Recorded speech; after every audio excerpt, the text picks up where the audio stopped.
Hello friends, हम halo alkanes की nucleophilic substitution reaction पढ़ रहे हैं।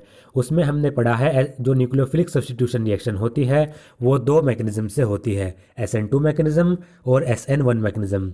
SN2 मैकेनिज्म हम पिछले वीडियो में पढ़ चुके हैं। आज हम पढ़ेंगे SN1 मैकेनिज्म यानी substitution nucleophilic unimolecular reaction. SN1 reaction are generally carried out in polar protic solvent like water, alcohol, acetic acid etc.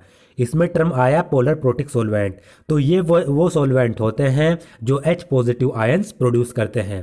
तो इसमें पहला पॉइंट दिया गया है कि जो SN1 रिएक्शन होती है वो पोलर प्रोटिक सोलवेंट में कैरिड की जाती है, यानी इन रिएक्शन में पोलर प्रोटिक सोलवेंट यूज़ किए जाते हैं। जबकि जो SN2 रिएक्शन थी उसमें पोलर एप्रोटिक सोलवेंट यूज़ किए जा रहे थे।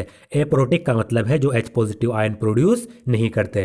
अब इसमें पोलर प्रोटिक सोलवेंट के एग्जांपल दिए गए हैं, जैसे कि वाटर H2 हो गया, अल्कोहल हो गया, एसिटिक एसिड हो गया और कुछ और भी हो सकते हैं।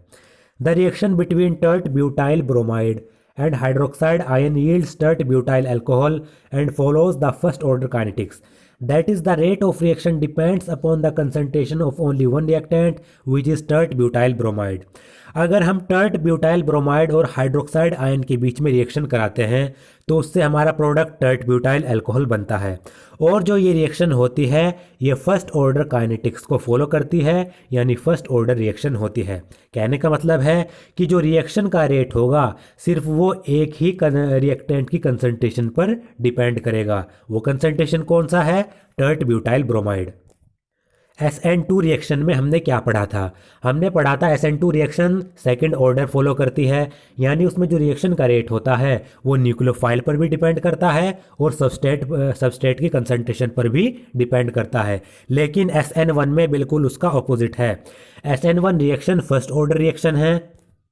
यहाँ पर जो रिएक्शन का रेट होगा सिर्फ वो सबस्ट्रेट की कंसंट्रेशन पर ही डिपेंड करेगा, यानी यहाँ पर जो टर्ट ब्यूटाइल ब्रोमाइड लिया गया है यहाँ पर रेट ऑफ रिएक्शन न्यूक्लियोफाइल की कंसंट्रेशन पर डिपेंड नहीं करेगा। ये इसमें मेन डिफरेंस है। तो इस रिएक्शन का ऑर्डर 1 है, इसलिए इसको कहा जाता है यूनिमोलिकुलर। SN2 रिएक्शन का ऑर्डर 2 है, इसलिए उसको कहा जाता है सब्स्टिट्यूशन न्यूक्लियोफिलिक बायमोलिकुलर। ये इसमें डिफरेंस है। तो पहला डिफरेंस SN2 में पोलर एप्रोटिक सोलवेंट थे, लेकिन SN1 में पोलर प्रोटिक सोलवेंट जो H पॉजिटिव आयंस प्रोड्यूस करते हैं। जो और दूसरा डिफरेंस वो सेकेंड ऑर्डर की थी और जो SN1 रिएक्शन है ये फर्स्ट ऑर्डर रिएक्शन है। अब यहाँ पर ये रिएक्शन दी गई है, यहाँ पर लिया गया है ये टर्ट ब्यूटाइल अल्कोहल CH3 का होल थ्राइस CBr। इसमें न्यूक्लियोफाइल है OH नेगेटिव। ये न्यूक्लियोफाइल इस पर अटैक करेगा, यहाँ पर हमारा बन जाएगा 2 मिथाइल प्रोपेन टू ऑल, यानी अल्कोहल हमारा बना, Br नेगेटिव बाहर निकल गया। अब ये टर्ट ब्यूटाइल की रिएक्शन जो स्ट्रक्चर है वो यहाँ पर देख सकते हैं। यहाँ पर ये कार्बन, यहाँ पर ये Br, यहाँ पर एक ये CH3 होगा, यहाँ पर जो ये डैश लाइन है यहाँ पर भी CH3 जुड़ा हुआ है क्योंकि CH3 3 है, और जो ये सॉलिड है यहाँ पर भी ये CH3 जुड़ा हुआ है। तो कुछ इस तरीके से टर्ट ब्यूटाइल की स्ट्रक्चर होगी। ये हमारा कार्बन है जो ब्रोमाइड से जुड़ा हुआ है, यहाँ पर ये CH3। ये जो बॉन्ड है ये आप सिंगल लाइन से देख रहे हैं, ये होते हैं bond into the plane of paper. और जो ये सॉलिड आप देख सकते हैं ये बॉन्ड होता है जो पेपर से बाहर की तरफ आ रहा होता है, यानी आपकी तरफ। और जो ये वाला बॉन्ड है डैश लाइन का, ये बॉन्ड होता है पेपर के अंदर की तरफ। तो कुछ इस तरीके से इसकी स्ट्रक्चर होगी। It occurs in 2 steps.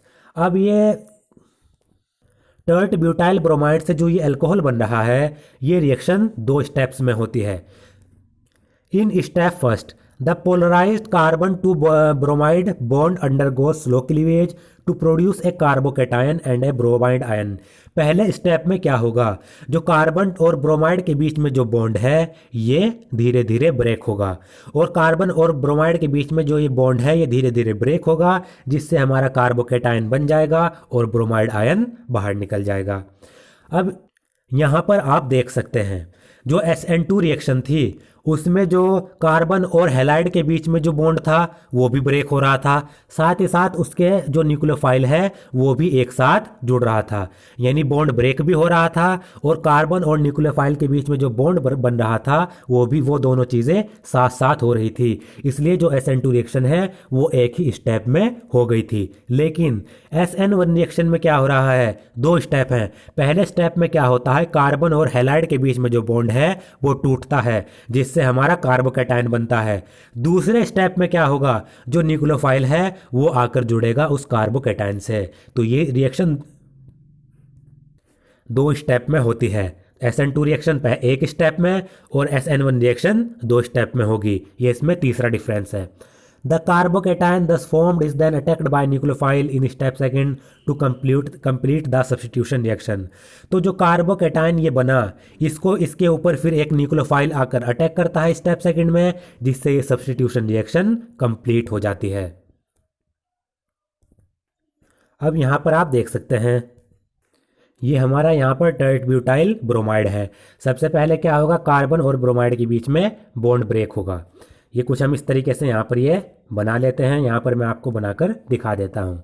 ये यहाँ पर कार्बन है, कार्बन के साथ ये ब्रोमाइड जुड़ा हुआ है। यहाँ पर ये एक CH3, यहाँ पर ये एक और CH3 और यहाँ पर ये सॉलिड मैं दिखा रहा हूँ, ये out of the plane of paper bond है ये CH3। तो कुछ इस तरीके से इसकी स्ट्रक्चर होगी। तो स्टेप फर्स्ट में सबसे पहले क्या होगा, जो कार्बन और ब्रोमाइड के बीच में जो बॉन्ड है ये टूटेगा।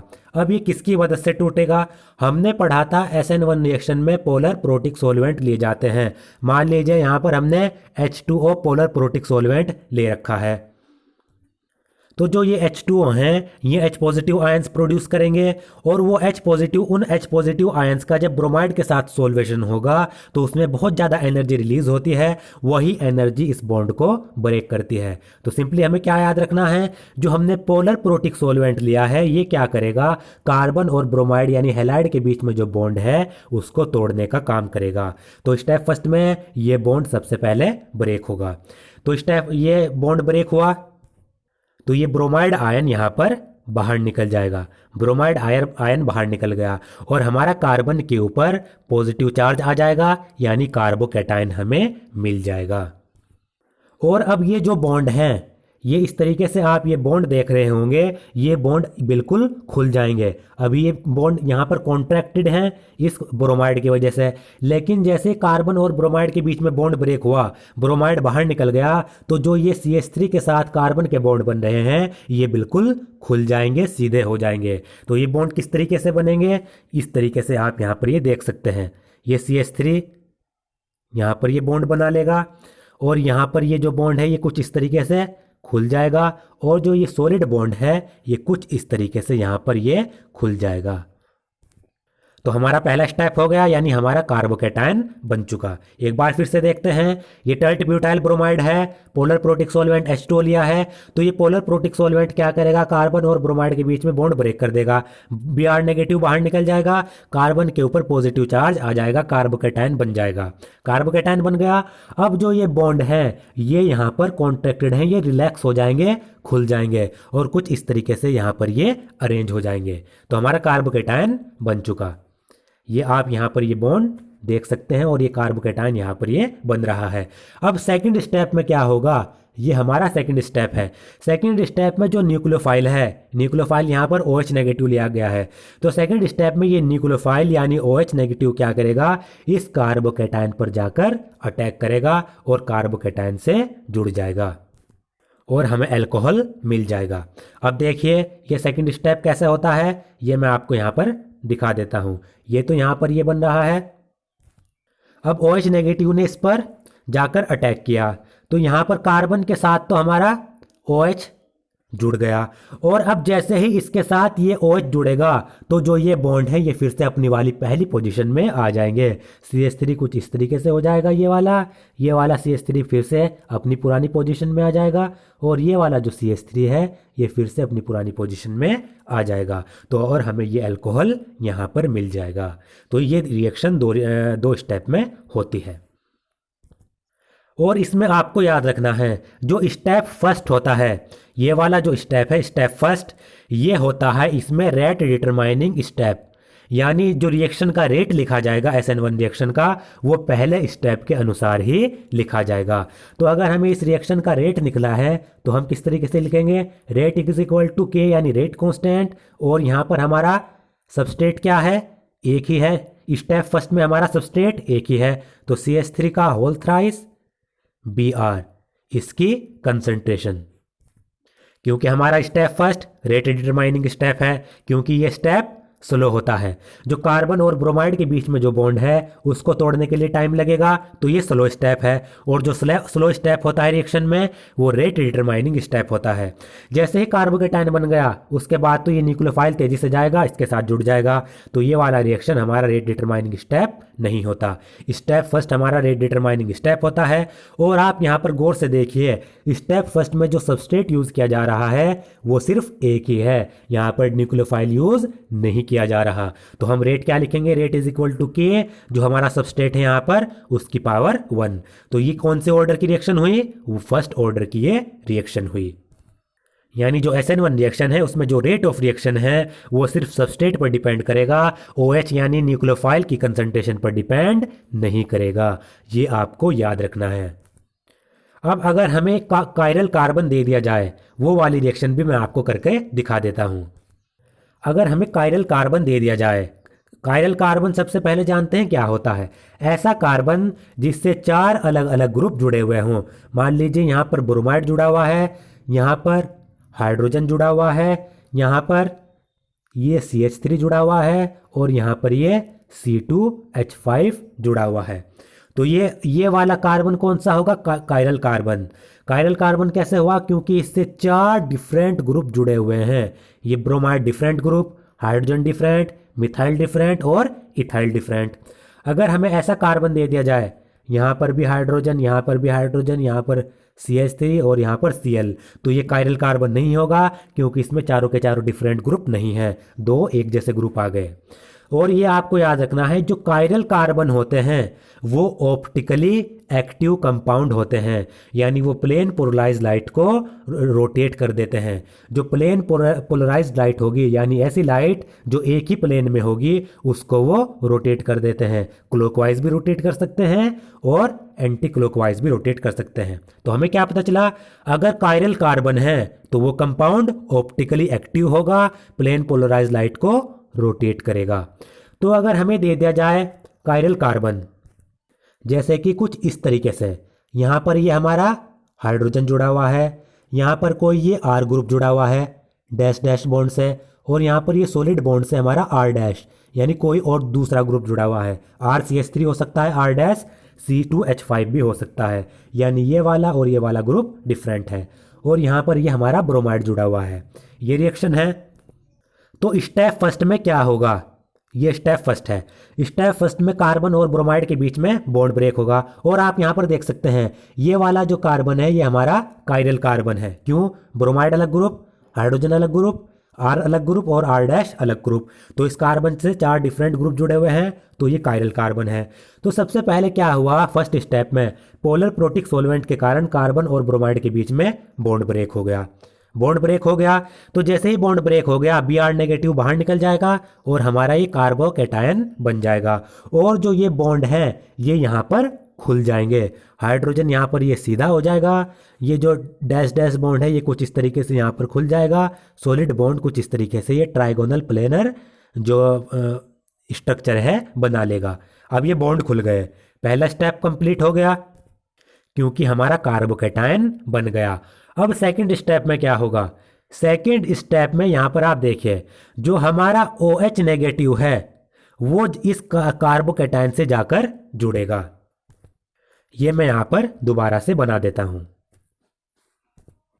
अब देखिए सेकंड स्टेप में, सेकंड स्टेप में आपको पता है जो न्यूक्लियोफाइल है हमारा वो जाकर इस कार्बन से जुड़ेगा। मान लीजिए न्यूक्लियोफाइल हमने OH नेगेटिव ले लिया, कोई और दूसरा भी न्यूक्लियोफाइल आप ले सकते हैं। मान लीजिए OH नेगेटिव हमारे पास यहाँ पर न्यूक्लियोफाइल है। अब ये जो न्यूक्लियोफाइल है इसके ऊपर नेगेटिव चार्ज, कार्बन के ऊपर पॉजिटिव चार्ज। तो SN2 रिएक्शन में हम क्या देख रहे थे, जो न्यूक्लियोफाइल है वो पीछे से जाकर अटैक कर रहा था, लेकिन यहाँ पर ऐसा नहीं होगा क्योंकि यहाँ पर पॉजिटिव नेगेटिव को अट्रैक्ट करेगा। तो ये OH नेगेटिव के पास दो रास्ते हैं, या तो वो सामने से अटैक करे कार्बोकेटाइन पर, सामने से भी तो अटैक कर सकता है। अगर वो सामने से अटैक करता है तो हमारा प्रोडक्ट कुछ इस तरीके से बनेगा। इस कार्बोकेटाइन पर OH ने, न्यूक्लियोफाइल ने सामने से जाकर अटैक करा। तो जैसे ही ये OH नेगेटिव सामने से जाकर कार्बोकेटाइन पर अटैक करेगा तो जो ये वाले बॉन्ड है ये लेफ्ट की तरफ को खिसक जाएंगे, कॉन्ट्रैक्ट हो जाएंगे। ये वाले बॉन्ड जो सीधे हो गए थे पहले स्टेप में, ये लेफ्ट की तरफ को खिसक जाएंगे क्योंकि OH राइट की तरफ जुड़ रहा है, तो ये वाले बॉन्ड लेफ्ट की तरफ को कॉन्ट्रैक्ट होंगे और फिर से जो पहले वाली जो स्ट्रक्चर थी वही फिर से दोबारा से यहां पर बन जाएगी। बन गई, यहां पर ये R है। और यहां पर ये दूसरी कंडीशन, एक और कंडीशन हो सकती है। वो कंडीशन क्या है, OH नेगेटिव की मर्जी है, वो इस कार्बोकेटाइन पर पीछे से जाकर भी अटैक कर सकता है, लेफ्ट से भी अटैक कर सकता है। तब जो हमारा जो कार्बोकेटाइन है उस पर जो OH नेगेटिव यानी न्यूक्लियोफाइल है वो लेफ्ट से यानी पीछे से जाकर अटैक किया उसने, और OH नेगेटिव इधर आकर जुड़ गया। अब इस कंडीशन में क्या होगा, जो ये वाले बॉन्ड हैं ये राइट की तरफ को कॉन्ट्रैक्ट होंगे, कुछ इस तरीके से यहां पर ये कॉन्ट्रैक्ट हो जाएंगे।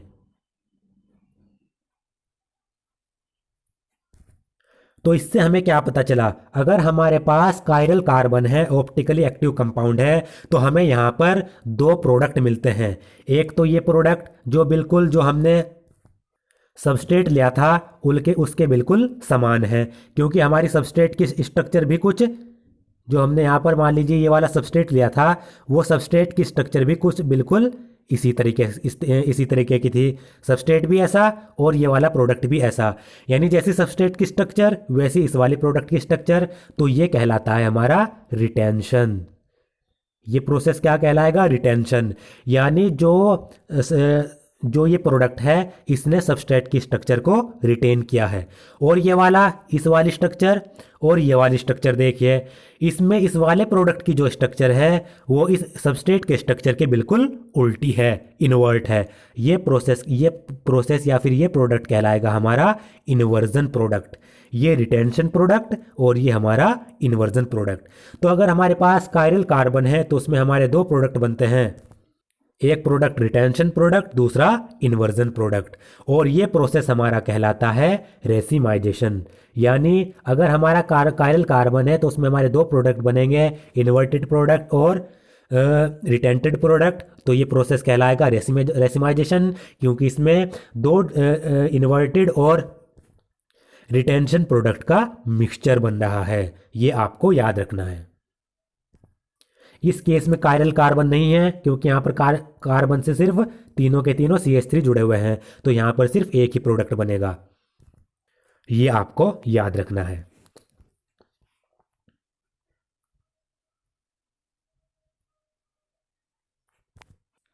अब यहाँ पर दिया गया है कि जो स्टेप फर्स्ट है, जैसा कि मैंने बताया, वो स्लोएस्ट स्टेप है और रिवर्सिबल स्टेप है।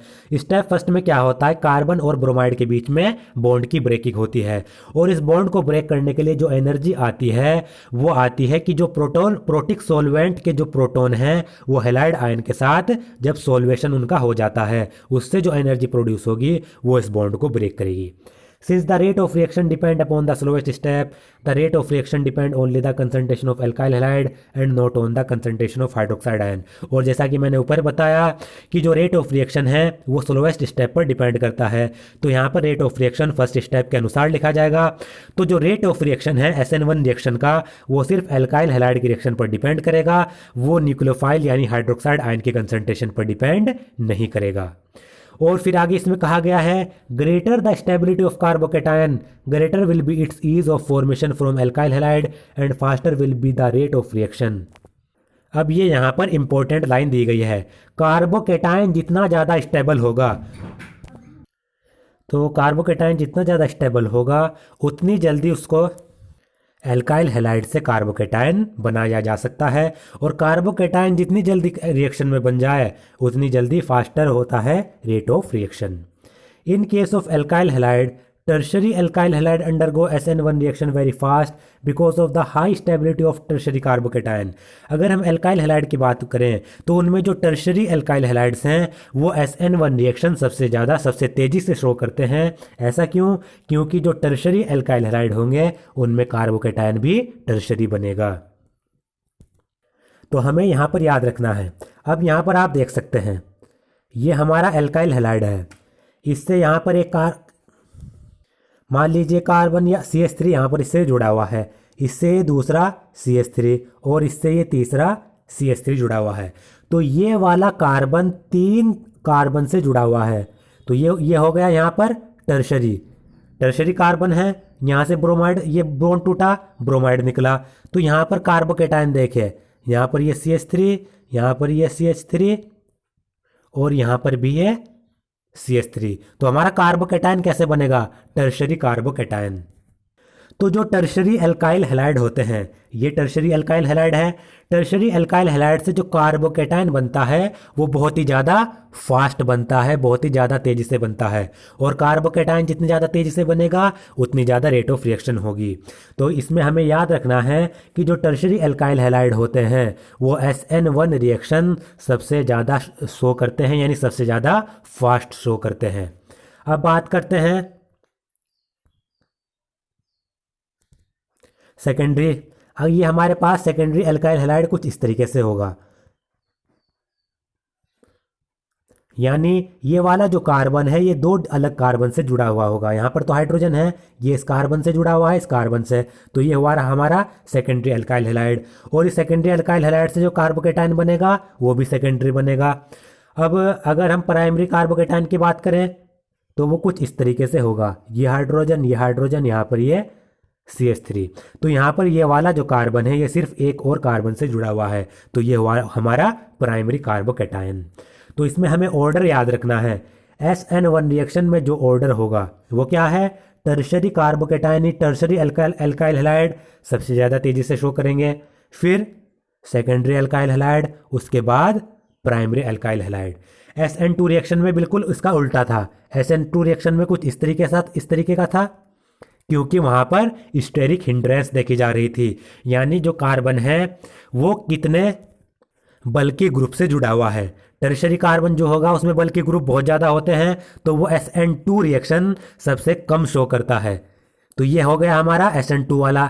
अगर हम SN1 रिएक्शन की बात करें तो उसमें ये ऑर्डर फॉलो किया जाएगा, क्योंकि SN1 रिएक्शन में बल्कि ग्रुप नहीं देखे जाते बल्कि उसमें कार्बोकेटायन देखा जाता है। टर्शरी कार्बोकेटायन सबसे ज़्यादा स्टेबल होता है, तो SN1 रिएक्शन वो सबसे ज़्यादा शो करेगा, फिर सेकेंडरी एल्काइल हैलाइड और फिर प्राइमरी एल्काइल हैलाइड। तो ये हमें याद रखने हैं। We can sum up the order of reactivity of alkyl halide toward SN1 and SN2 reaction। तो हम SN2 रिएक्शन और SN1 के रिएक्शन के जो एल्काइल हैलाइड शो करते हैं उनका ऑर्डर हम यहाँ पर देख सकते हैं। अगर हम SN2 रिएक्शन की बात करें तो वो इस दिशा में इंक्रीज हो रही है, यानी SN2 रिएक्शन में टर्शरी हैलाइड SN2 रिएक्शन सबसे कम शो करेगा, उसके बाद सेकेंडरी हैलाइड, उसके बाद प्राइमरी हैलाइड और उसके बाद CH3X। अगर हम SN1 रिएक्शन की बात करें, SN1 रिएक्शन में ऑर्डर इसका उल्टा होगा, इधर की ओर इंक्रीज होगा। CH3X सबसे कम SN1 शो करेगी रिएक्शन, प्राइमरी हैलाइड उससे ज़्यादा, सेकेंडरी हैलाइड उससे ज़्यादा, टर्शरी हैलाइड SN1 रिएक्शन सबसे ज़्यादा शो करेंगे। तो ये बिल्कुल उल्टा है। SN2 में आपको याद रखना है primary greater than secondary greater then tertiary, जबकि SN1 रिएक्शन में बिल्कुल इसका उल्टा। SN1 रिएक्शन में आपको याद रखना है tertiary greater than secondary greater than primary halide. ये दोनों ऑर्डर आपको याद रखने हैं। For the same reason allylic and benzylic halide show high reactivity towards the SN1 reaction. और इन्हीं कारणों से जो एलाइलिक और बेंजाइलिक हैलाइड्स हैं वो भी SN1 रिएक्शन के अगेंस्ट SN1 रिएक्शन में हाई रिएक्टिविटी शो करते हैं, यानी एलाइलिक और benzylic halide SN1 reaction highly show करेंगे।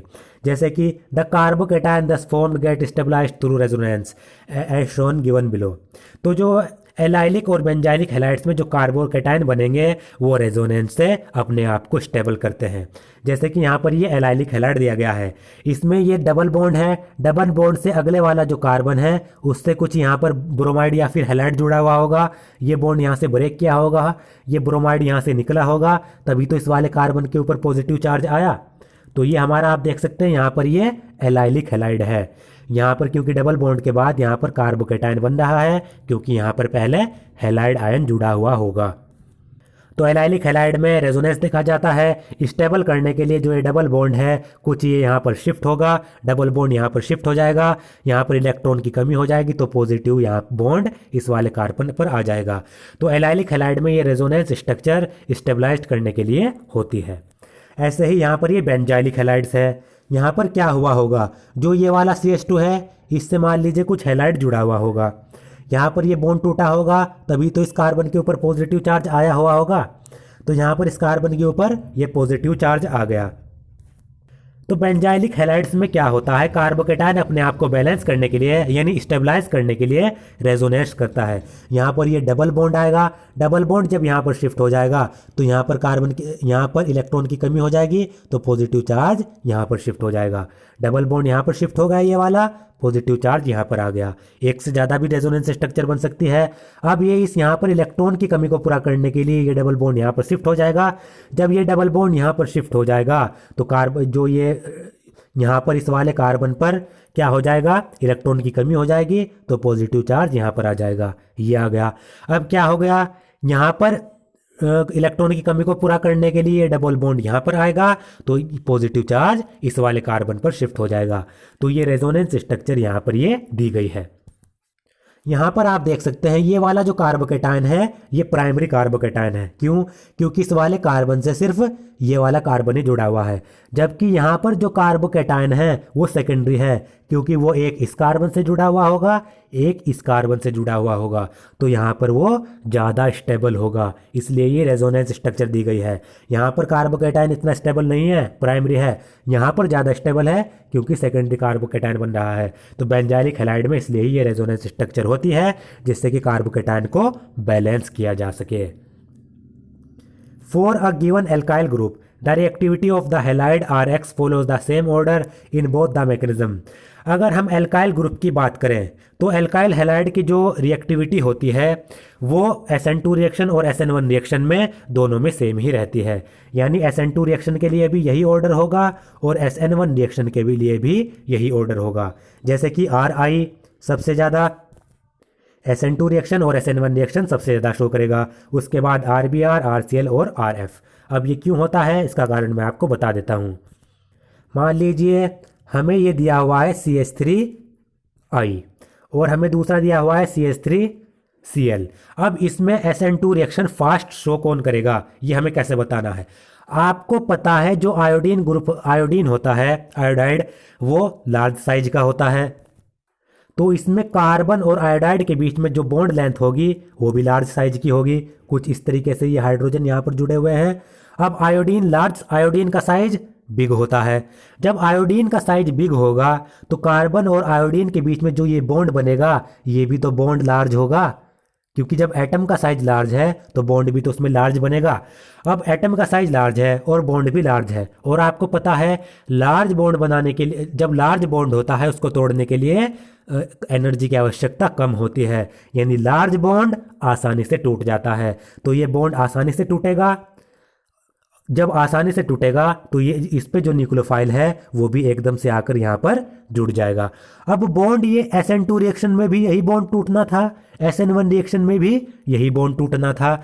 जब दोनों ही रिएक्शन में बॉन्ड टूटने हैं और बॉन्ड C2I का जो बॉन्ड है कार्बन और आयोडीन के बीच में, ये बॉन्ड लार्ज होता है और तेजी से टूटता है, तो इसका मतलब जो RI होता है वो SN2 रिएक्शन भी तेजी से शो करेगा, SN1 रिएक्शन भी तेजी से शो करेगा।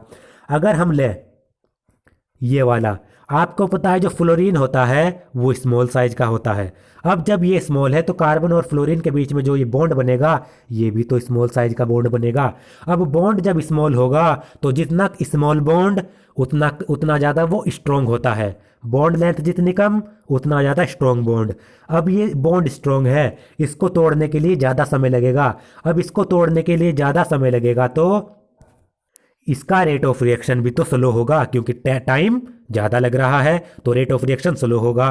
तो इसका मतलब R2F का जो SN2 और SN1 रिएक्शन में जो R2F बॉन्ड है यानी एल्काइल फ्लोराइड है वो सबसे कम रिएक्टिविटी शो करता है। तो ये दोनों ही ऑर्डर में हमें याद रखना है, चाहे SN1 रिएक्शन हो चाहे SN2 रिएक्शन हो, उसमें जो सबसे ज़्यादा रिएक्टिविटी शो करेगा वो Ri, चाहे SN2 हो चाहे SN1 हो। उससे कम शो करेगा RBr, उससे कम RCl और उससे कम RF। यही ऑर्डर होगा दोनों रिएक्शन में।